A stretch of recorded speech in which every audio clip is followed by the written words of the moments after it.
Иә, сөйден, короче, тұрады да, Аман аға тұрады, сұрақ қояды. Ей, осындай Талғат-ау, айналайын, мынау не болды?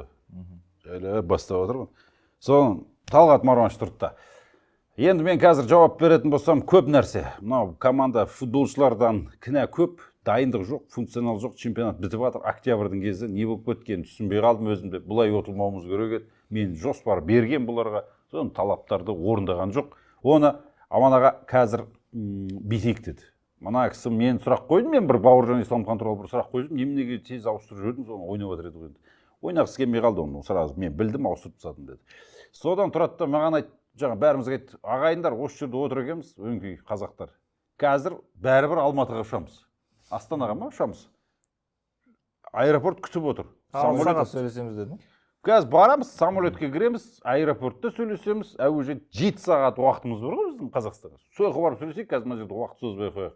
Соған қалай қарайсыздар деді. Мәссаған, пресс-конференцияда. Иә.